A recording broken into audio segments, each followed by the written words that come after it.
Իրանում երրորդյա սուգե զոհերի թիվը շարունակում է աճել։ ՄԱԿ-ի գլխավորը կոչ է արել զերծ մնալ անհամաչափ ուժի կիրառումից։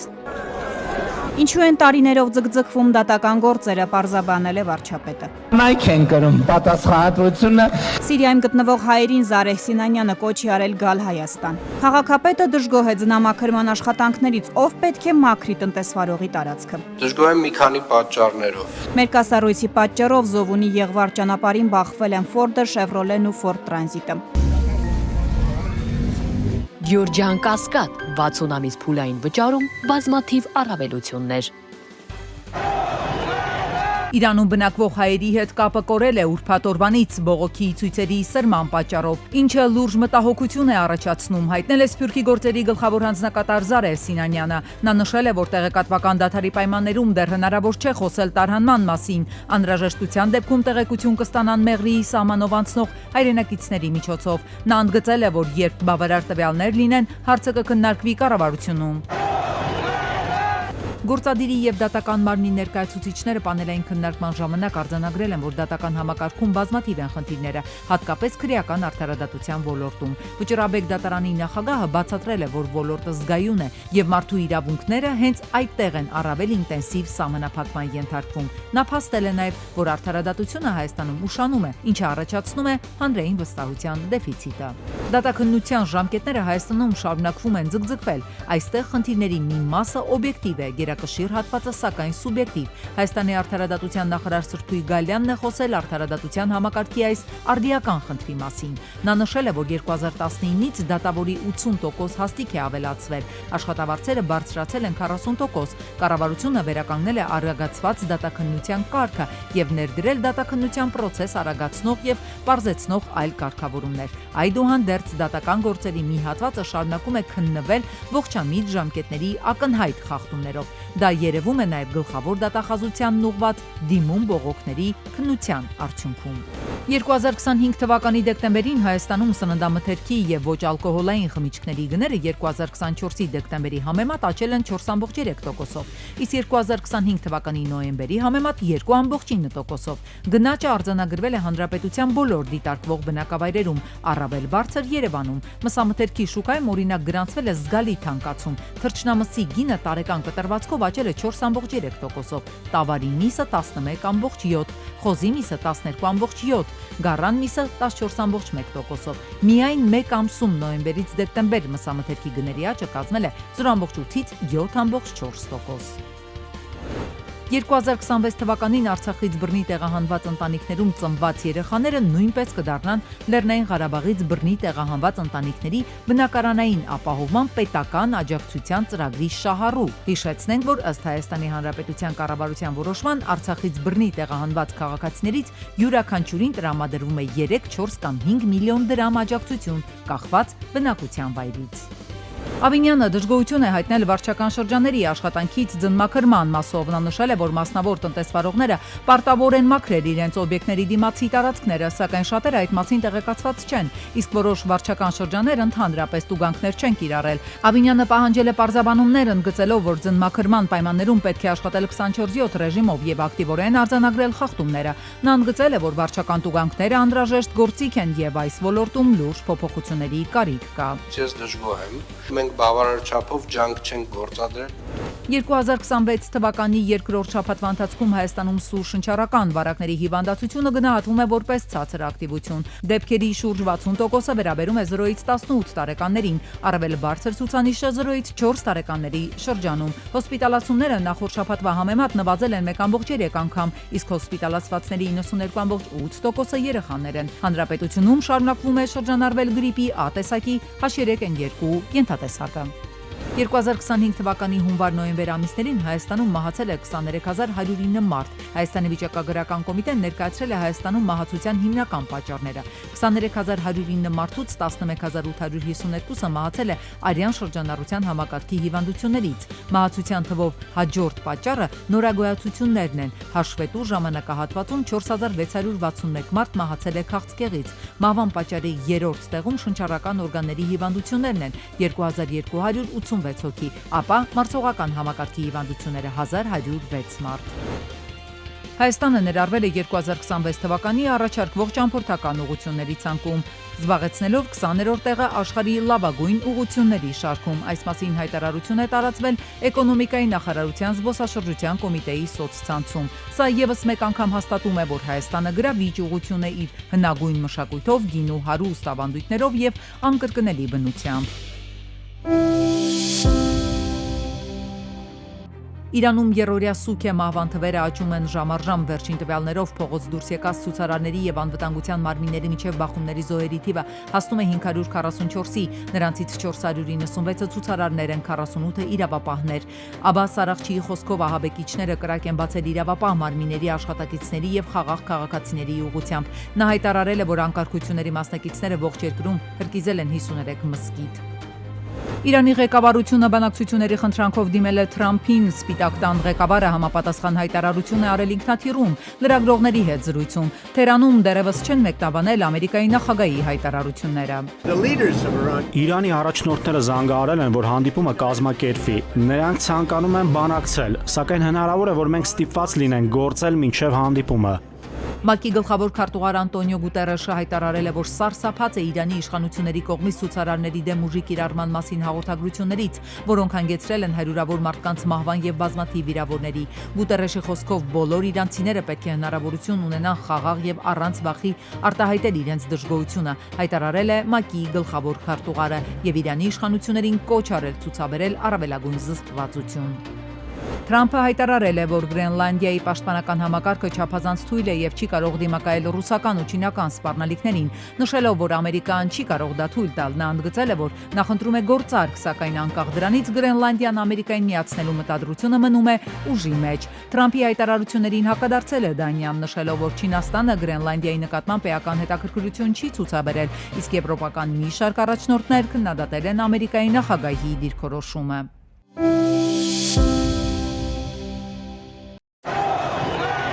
Իրանում ցուցարարների եւ կառավարական ուժերի միջև բախման արդյունքում զոհերի թիվը տարբեր տվյալներով նաեւ միջազգային լրատվամիջոցների հաղորդմամբ մի քանի հարյուրի է հասնում։ Տեղեկություններ տարածվեցին, որ զոհերի մեջ կա նաեւ Իրանի հայ քաղաքացի, համացանցում տեսանյութեր տարածվեցին Իրանի փողոցներում դիահերձարանների դիմաց հերթեր են։ Իրանում ստեղծված լարված ֆոնին Միացյալ Նահանգների նախագահի վարչակազմն է քննարկումներ անցկացրել Իրանի վրա հնարավոր հարձակման համար։ Դրան զուգահեռ Թրամփը հայտարարել է, թե Իրանի ղեկավարությունը բանակցությունների խնդրանքով դիմել է իրեն։ Սպիտակ տան ղեկավարը համապատասխան հայտարարությունն արել է ինքնաթիռում լրագրողների հետ զրույցում։ Թրամփը սակայն վերջնական որոշում չունի եւ քննարկում են մի քանի տարբերակներ։ Իրանի առաջնորդները զանգահարել են, որ հանդիպումը կազմակերպվի։ Նրանք ցանկանում են բանակցել, սակայն հնարավոր է, որ մենք ստիպված լինենք գործել մինչև հանդիպումը։ Թրամփը ինքը սկզբից փորձում է ուժ կիրառել, հետո նոր բանակցային սեղանի շուրջ նստի։ Իր, այսպես ասած, ձեռագիրն է տարածաշրջանում եւ ընդհանրապես աշխարհում։ Սկզբից ճիպոտ, հետո նոր արդեն անցնում է այս բանակցային գործընթացներին։ Ռազմական հարցերով փորձագետը սակայն հնարավոր չի համարում, որ Ամերիկայի Միացյալ Նահանգները իր դեմքով գնա որևէ ռազմական գործողության։ Այստեղ ըստ Հովհաննիսյանի կարևոր է Իսրայելի դերակատարությունը, այդ երկիրն ավելի շատ շահագրգռվածություն ունի հարվածներ հասցնելու Իրանին։ Հնարավոր եմ համարում Իսրայելի կողմից հարձակումները, բայց ոչ այլ որևէ երկրի։ Միգուցե, ինչպես որ նախադեպը դրա եղել է, որ Իսրայելը իր դաշնակիցների տարածքները, օդային տարածքները օգտագործի։ Իրանական փորձն է ցույց տվել յուրաքանչյուր ռազմական հարձակման Իրանը արժանի հակահարված է տալիս։ Դրանք կարող են լինել տարածաշրջանի երկրներում տեղակայված ամերիկյան եւ իսրայելական բազաներ ու դեսպանատներ։ Թե Ամերիկան եւ թե Իսրայելը փորձում են իշխանապողություն իրականացնել, ինչը որ էականորեն կնվազեցնի նաեւ թիրախների վրա հարձակումը Իրանի կողմից, դեսպանատների, ամերիկյան ռազմաբազաների եւ այլն եւ այլն։ Ռազմական փորձագետի դիտարկմամբ, ինչպես իսրայելա-իրանական 12-օրյա պատերազմի դեպքում, այս անգամ էլ Իրանի հանդեպ հնարավոր հարձակման դեպքում Ռուսաստանը չի խառնվի գործընթացներին, գտնվելով Ուկրաինայում ինտենսիվ ռազմական գործողությունների մեջ։ Այստեղ կարևոր է Թուրքիայի դիրքորոշումը։ Այդ երկիրը ծանրության ուժը Միացյալ Նահանգների կողմն է պահել եւ այդքան էլ դեմ չէ, որ Իրանում իշխանափոխություն տեղի ունենա։ Ադրբեջանի պարագայում այս անգամ ըստ փորձագետի Ալիևը բաց խաղաքարտերով է իրականացնելու իր գործողությունները Իրանի դեմ։ Նախորդ անգամ Ադրբեջանը չի պատժվել Իրանի կողմից, այլ նախադեպը եղել է, գործողությունները եղել են եւ Իրանում է համոզված են, որ եղել է, բայց ամեն դեպքում չի պատժվել։ Ցանկացած ագրեսիա մեր դրա բացասական հետևանքի ունենա։ Իրանի արտաքին գերատեսչության ղեկավարն է գնահատական տվել երկրում ստեղծված իրավիճակին, հայտնելով, թե այդ երկրի դեմ ահաբեկչական պատերազմ է ընթանում։ Իրանում արտասահմանյան դեսպանների հետ հանդիպմանը Արաղչին հայտնել է, թե սկզբում ցույցերը խաղաղ էին, իշխանությունները բանակցություններ են սկսել գործարարների հետ, տնտեսական խնդիրներին լուծում գտնելու նպատակով։ Սակայն ըստ Արաղչիի ցուցարարներին ահաբեկչական խմբավորումներ են միացել։ Իշխանությունները հստակ ապացույցներ ունեն, որ ցուցարարները կրակ են բացել իրավապահ մարմինների աշխատակիցների ուղղությամբ։ Այս ֆոնին ԱՄՆ Իրանին սպառնում է բռնությամբ եւ ապակայունացմամբ։ Ճնշումներ են Իրանի վրա գործադրվում նաև եվրոպական երկրներից։ Իրանում ստեղծված իրավիճակին արձագանքել է նաև Եվրամիությունը։ Եվրամիության արտաքին հարաբերությունների եւ անվտանգության հարցերի ներկայացուցիչ Կայա Կալասը պատրաստակամություն է հայտնել լրացուցիչ պատժամիջոցներ առաջարկել ի պատասխան ցուցարարների հանդեպ դաժան ճնշումների։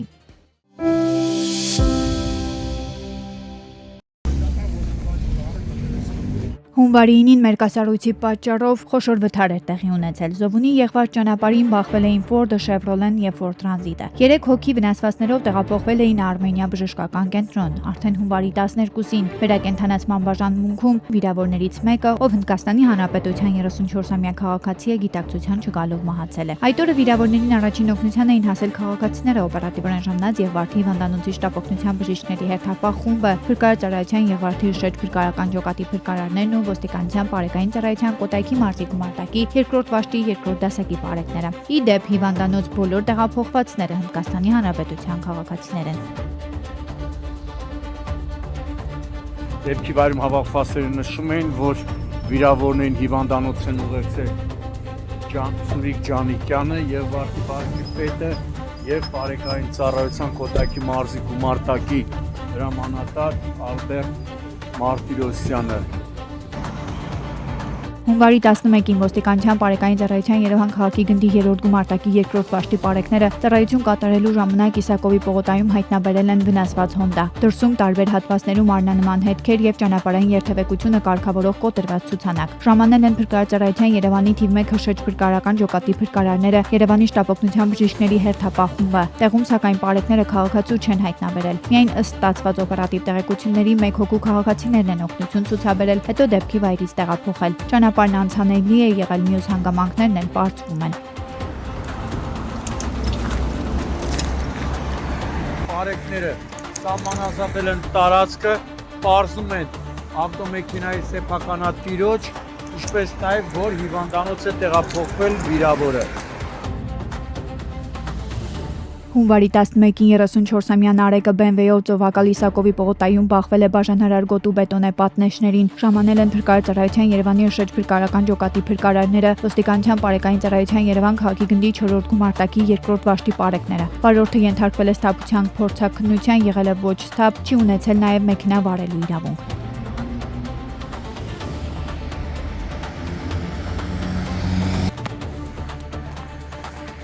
Հունվարի 10-ին Եղվարդ քաղաքի 12-րդ փողոցում 69-ամյա Սուրենը Զիլ Բեռնատարով դուրս է եկել երթևեկելի գոտուց, փողաշրջված հայտնվել քարերի վրա։ Վարորդը վնասվածքներով տեղափոխվել է Արմենիա բժշկական կենտրոն։ Վիրավորին առաջին օգնության են հասել քաղաքացիները, օպերատիվ ժամանած փրկարարության Եղվարդի շեջ փրկարական ջոկատի փրկարարները։ Հատուկ տեխնիկա են օգտագործել վարորդին մեքենայից դուրս բերելու համար։ Տեղում էին ոստիկանության բարեկային ծառայության Կոտայքի մարզի գումարտակի 2-րդ վաշտի 2-րդ դասակի բարեկները։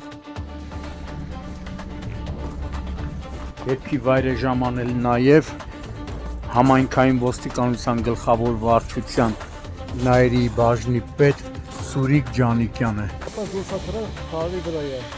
Հունվարի 10-ին Hyundai-ին Աբովյան ջրվեժ ճանապարհին ընթանալից դուրս է եկել հանդիպակաց երթևեկելի գոտի, բախվել ձնակույտերին, քարերին, հայտնվել դաշտում։ 1 հոգու առաջին օգնության են հասել քաղաքացիները, օպերատիվ ժամանած Աբովյան բժշկական կենտրոնի շտապօգնության բժիշկների հերթապահ խումբը։ Նա տեղափոխվել է Աբովյան բժշկական կենտրոն։ Տեղում էին ոստիկանության բարեկային ծառայության Կոտայքի մարզի գումարտակի 2-րդ վաշտի առաջին դասակի բարեկները։ Ճանապարհը անցանելի է եղել, մինչդեռ վարորդը նշել է, որ մերկասառույց կար։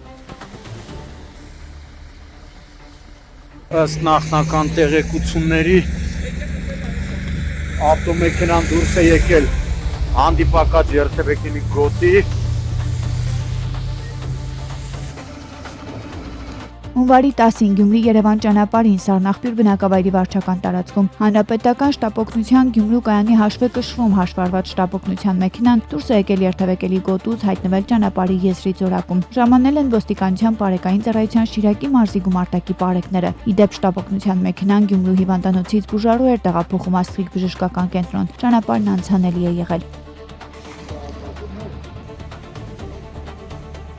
Հունվարի 10-ին արտակարգ դեպք է տեղի ունեցել Արտաշատ քաղաքում։ Լուսինյան փողոցում ֆուտբոլի մարզադաշտի հարևանությամբ քարեպատը փլուզվել է, վնասվել են նաև գազախողովակները։ Ժամանել են Արտաշատի շրջփրկարարական ջոկատի շրջփրկարարները, ոստիկանության բարեկային ծառայության Արարատի մարզի գումարտակի բարեկները։ Պարզվել է, որ քարեպարիսպը բնակչի սեփականությունն է։ Դեպքի մասին տեղեկանալով Արտաշատ խոշորացված համայնքի ղեկավարի հանձնարարականով ժամանել են քաղաքապետարանի կոմունալ ծառայության աշխատակիցները, իսկ Գազպրոմ Արմենիա Արտաշատի ԳԳՄ-ի մասնագետները վնասված գազախողովակները վերանորոգելու եւ հենասյուները փոխելու համար աշխատանքներ են իրականացրել։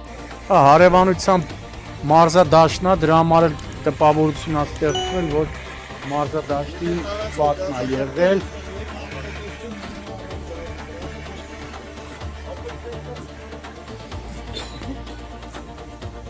Բարեբախտաբար ուժասներ չկան, այդ բան մարդիկ չեն անցել։